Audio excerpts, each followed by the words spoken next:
Sometimes having mistaken ideas can be very painful and costly. And one of my goals, both in my sermon today and in the devotions this week, is to disavow people of the idea, the mistaken idea, that if I follow Jesus, then everything in my life is going to be perfect and wonderful, and I'm never going to have any hardships or problems. Nothing could be further from the truth. And one of the things we're going to see in the scriptures we share all through this week as we talk about facing and expecting persecution is that while we may be very fortunate here in the United States to be able to practice our faith as freely as we are able to, millions upon millions of Christians throughout history and even in the present moment don't have that blessing and don't have that freedom. But I want to start today with the text I'm going to be preaching from, which is from 2 Timothy chapter 3, verses 10 through 13. And in this passage, we are to hear Paul sharing with younger Timothy that you've observed my teaching, my conduct, my aim in life, my faith, my patience, my love, my steadfastness. So these are all the virtues that we want to be emulating as well, that Paul is saying, hey, you've seen these in my life. But then he says, my persecutions and suffering, the things that happened to me in Antioch, Iconium, and Lystra.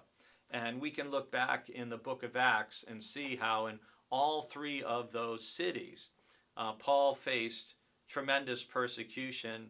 He's arrested, he's beaten, he's driven out of town, he faces riots. And he says, what persecutions I endured. And that's got an exclamation point at the end of it. And then verse 12, he says very straight up, indeed, all who want to live a godly life in Christ Jesus will be persecuted. That's not maybe, that's not there could be a chance. Paul is saying, expect that persecution, expect that suffering is going to be part of following Jesus. Because that way, at least, we're not surprised by it. And so we shouldn't expect that following Jesus is going to be easy or without trial or difficulty.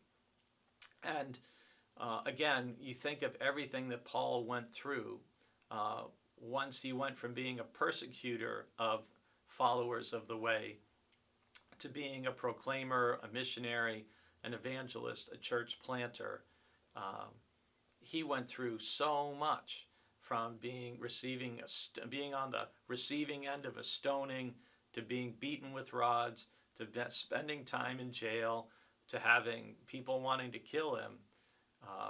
Most of us won't have to endure that level of persecution, but we begin this week with Paul's experience and recognizing if we want to live a godly life in Christ Jesus, we should expect that there may be some persecution and suffering that may come with it.